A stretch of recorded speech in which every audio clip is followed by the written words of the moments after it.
Eu agradeço a Deus Pai, em nome do Senhor Jesus, neste momento, no primeiro dia da semana que está começando, e Deus possa ricamente abençoar as pessoas que estão ouvindo e assistindo a palavra de Deus que está sendo pregada.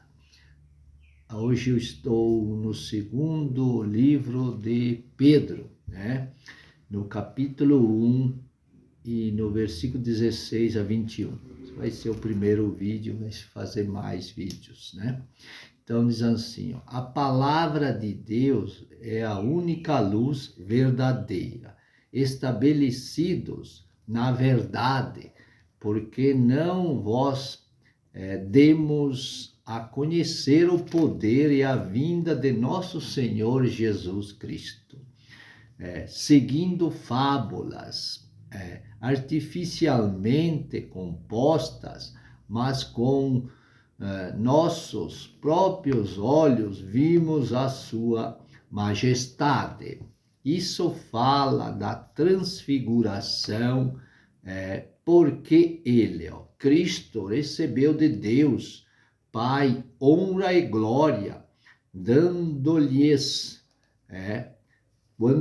quando foi dirigida a seguinte voz a ele enviada da magnífica glória. Refere-se à voz de Deus. Este é o meu filho amado, em quem me tenho comprazido. Deus se compraz em nós somente quando estamos em Cristo, e nós ouvimos esta voz dirigida do céu, quando estávamos junto com ele no Monte Santo. Pedro não está relatando algo que ouviu de outras pessoas, e sim o que ele pessoalmente havia testemunhado. E temos também a palavra dos profetas muito firme. Pedro está falando aqui do Antigo Testamento, que é a palavra de Deus e que é uma garantia maior do que sua experiência pessoal, a qual fazeis bem em estar atentos, como a uma tocha que ilumina em lugar escuro.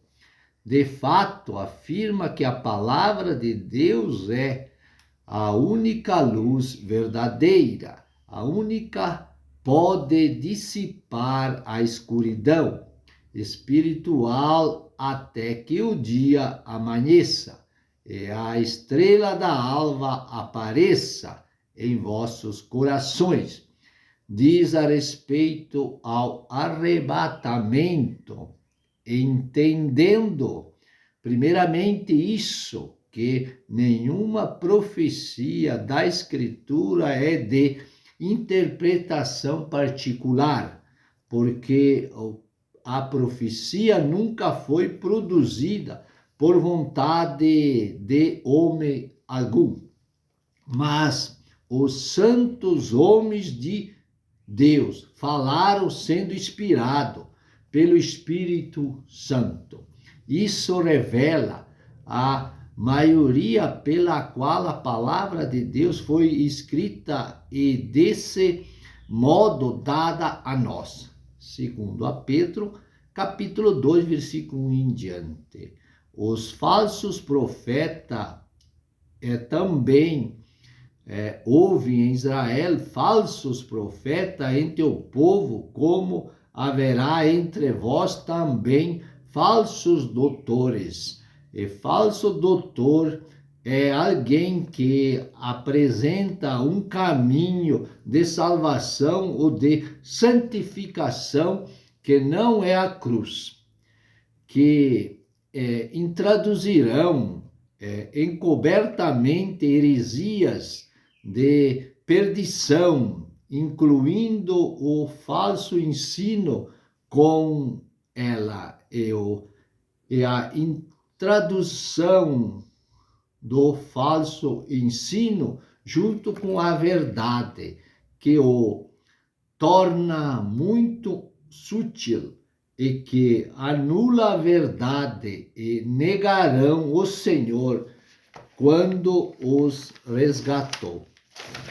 O Senhor que os resgatou. Lá em capítulo 2 de 2 Pedro, versículo 1 em diante. Refere-se a negar a cruz, trazendo sobre si mesmo repentina perdição, sobre eles e sobre aqueles que os seguem, e que se refere à perda da alma no final.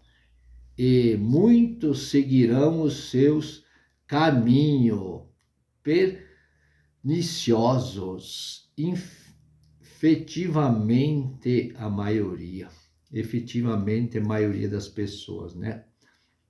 Pelos quais o caminho da verdade será blasfemado, castigado, em tratar-se de uma afirmação da cruz.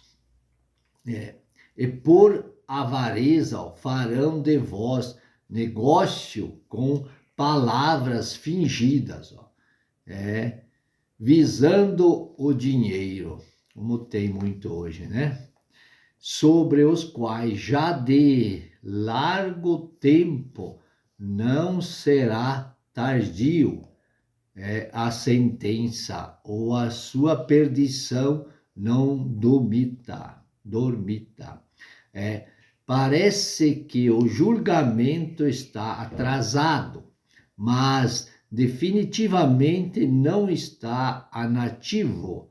Cedo ou tarde, todos os que procurem o caminho de heresia, melhor dizendo que percorrem o caminho de heresia, de perdição, que se refere a todo o caminho que não é a cruz. No final, enfrentarão ruínas e destruição total, porque se Deus não perdoou os anjos que pecaram, que coabitavam com mulheres e que ocorreu antes do dilúvio, mas havendo-os lançado no inferno, refere-se a esses anjos caídos. 1 de Pedro, capítulo 3, 19 e 20. Os entregou às cadeias da escuridão, onde foram aprisionados, para serem reservados para o juízo. Refere-se à vinda do julgamento do grande trono branco, quando serão jogados no lago do fogo. Apocalipse 20, o capítulo 10, o versículo. 2 Pedro 3, o capítulo 3, o versículo.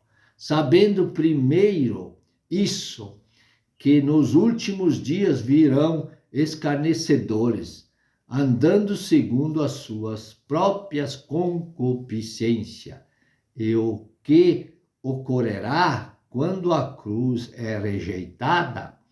E dizendo, onde está a promessa da sua vinda? Porque desde o dia em que os pais dormiram, todas as coisas permanecem como desde o princípio da criação. Versículo 7. Mas o céu e a terra que agora existem se reservam como tesouro pela mesma palavra guardados para o fogo, até o dia do juízo e da perdição dos homens ímpios, o trono branco, né? Mas, amados, não ignoreis uma coisa, que um dia para o Senhor é como 1000 anos, e 1000 anos como um dia. Pode ser qualquer momento para nós, hoje, o Senhor não retarda a sua promessa, ainda que alguns o tenham por tardia, mas é longânimo para convosco, não querendo que alguns se percam, senão que todos venham a arrepender-se. Assim sendo, guardamos novos céus e nova terra, em que habita a justiça. Lá em Apocalipse, capítulo 21 e o capítulo 22, tudo aí tem o novo céu, a nova terra e mais explicações, né? Então nós aguardamos, né, este momento tão esperado, que é tão próximos, o arrebatamento da igreja junto a todos, né? Esta vinda do Senhor à terra. Mas primeiro de tudo que está lá, Paulo a Tessalonicense, ele vai resgatar a sua igreja no ar. E aqueles que já estão aguardando que morreram em Cristo. E aí vai ter a outras continuidade de vários eventos, como eu digo, mas os salvos já estarão lá. E aí vem grandes tribulações, em cada etapa, em cada momento da vida, para aqueles que ainda estão aí. Mas oramos a Deus, pedimos a Ele a sua bondade, a sua misericórdia, que Ele possa nós levar esse arrebatamento que estamos aguardando. Esse é um privilégio para aquelas pessoas que vão subir e já estão garantidos lá com Deus na eternidade. Eu quero estar lá, eu quero que as pessoas que estão ouvindo, assistindo, estejam lá. Meus familiares, todos aqueles que estão, que a gente está orando todos os santos dias, que Deus possa ricamente abençoar a todos. No nome do Senhor Jesus, que Deus seja sempre louvado. Até o próximo vídeo, querendo Deus. Amém.